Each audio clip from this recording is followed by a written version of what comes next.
I think that the best thing would just be having people know that you can't limit yourself to what you want to do. Shout out T-Rad, tricking you savvy. Know they coming if I send on the Addy. See, we just living by the code, no capping, yeah. It's more than a podcast, it's a life hack for a lost soul that was on the verge, trying to figure how to get their life back, real talk. See, you got a voice on this podcast, you can be you on this podcast, educate all the youth on this podcast, elevate me and you on this podcast, that's the reason we here, okay? It's family and friends, okay? Be real, you ain't gotta pretend, okay? Okay.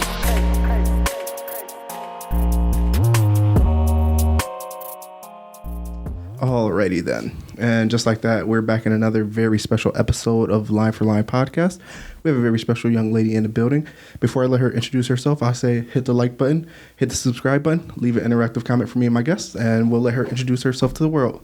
Hi, my name is Evan Arnold. I'm 16. I live out here in Kenosha. It's a super awesome place. And Yeah. I don't know, I'm just excited to chat. Yes, ma'am. The most cliche thing we always do when we start the show, just tell the world just a little bit about you. I'll just go through some fun facts. I have been doing musical theater for like over 10 years of my life. I started when I was 5 or 6. I am a competitive equestrian.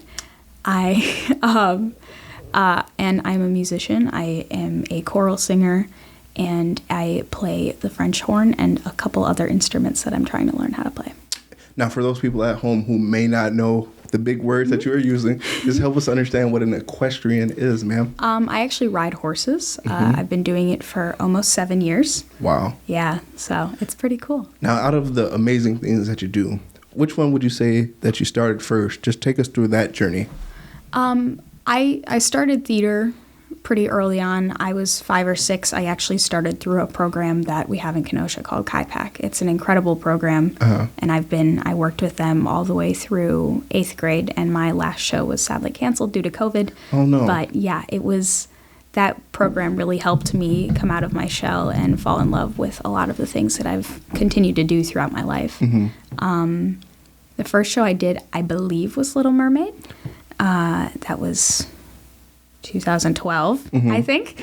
I was absolutely terrified, and my mom signed me up against my will. No way, really? Yeah. She had me go into the audition room. It was really fun. I sang some song that we did in school, and I said the Pledge of Allegiance for my monologue. Really? It was the only thing I knew off the top of my head. Mm-hmm. And then I fell in love with it from there on. I danced for a little while when I was younger because I liked it a lot. And then music and singing have been a big portion of my life since then. Now, when you say singing, just tell us a little bit about the type of singing that you do. I do a lot. I love musical theater singing. Songs from musicals and stuff like that where you can act and sing at the same time are really fun. I'm involved in Tremper High School's choirs. Whoa. Yeah, I actually just recently went to State Solo Ensemble with 3 solos, 1 on my French horn and 2 choral solos, one of which was actually nominated for an exemplary award. Yeah. How is it that you find the time to just be like so proficient at all of these different things? I don't know. It keeps you on your toes trying to balance those with school, but I think having the time in class and having a really good support system around you that is really cheering you on the entire way really helps. Of course. Now, what would you say has been that piece of advice that's been given to you along the way while you're being so efficient at all of these different things? Don't stop. It is hard to balance, but don't give up just because, you're worried you're not going to have time or you're worried you're not going to be perfect at everything or the best at everything. I mean, it took me years to get my first lead role in a show or do anything like that. So don't stop and find things that make you happy, but make sure you're keeping a balance in your life. Mm-hmm. Now, the answer to this question, I will use this as advice for myself, but what's that piece of advice that you would give to people if they don't get that lead role or maybe even the next role up? How is it that you would have them keep their head up to continue working for better? Find aspects of what you're doing that you actually enjoy, and find the little things that maybe it's not the lead role, but it's a fun dance you're doing. It's a song you're working on. It's the group of people you surround yourself with. Find those little things and then have the lead role or, things like that. Have that be the bonus instead of what you're striving towards it, but don't let it break your heart if it's not what you end up getting. Of course. Now, when it comes to riding horses, were you scared to start it off? Did you grow up around horses? Just tell us a little bit about that. I mean, I definitely grew up around animals. My grandpa owns an alpaca farm. An alpaca? Oh, wow. Yeah, so my grandpa owns an alpaca farm, so I definitely grew up around animals. But my best friend, when I was growing up, had her birthday party at a farm down the road from my house called Applewood Farms. Okay. I fell in love with horses at that. I definitely had been riding them before just for funsies and stuff, but I fell in love with riding at that birthday party. I ended up signing up for a couple day camps and stuff after that. And 2015, 16 maybe, is when I started taking lessons and learning how to ride a lot more and becoming more of a better equestrian. Nice. Now, did you ever fall off of a horse? That's been my biggest thing when it comes to horses. 'Cause I have friends who own horses and things like that. So they would say, "Oh, well, just come by and come to the stable. Maybe just get used to them." I was like, I would never get on one because I'm scared of falling off. Tell us a little bit about that experience. Falling off is definitely scary. It's happened to me on multiple occasions. A lot of people are scared of getting hurt. I have gotten quite badly injured on a horse. Oh, no. When I was in 8th grade, 2019, I fell off and in a freak accident ended up injuring my spine and my SI joint in my back. Oh, no. Yeah. But I had to stop riding for that, plus COVID stopped me from riding for 8 months. And I got back into it, and it got me so much better, but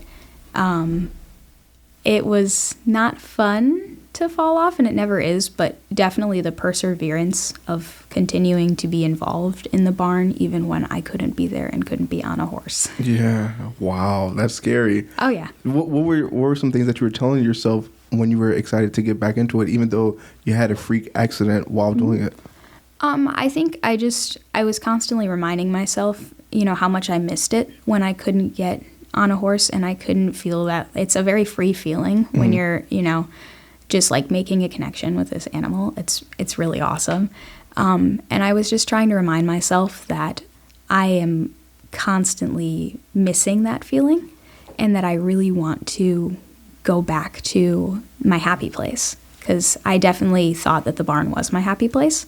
So that kind of kept me going, that, my friends. I had a lot of horses that I loved that I just wanted to see again and enjoy being in their company again. So. Oh, my gosh. Now, out of all of the things that you do, which one would you say has been your favorite? Oh, that's hard. Really? Yeah. The activities that I've been involved in my life are so incredibly different from each other that it's really hard to pick a favorite because they're very different things. I find that, horseback riding is definitely a test of confidence, but it's also a very athletic sport. But that's totally different than thinking about, music and acting and performance. But I think that the idea of performing probably has been something that's stuck with me for a very long time. Mm-hmm. Now, what would you say your end goal is when it comes to the performing arts and theater? I would love to continue doing this.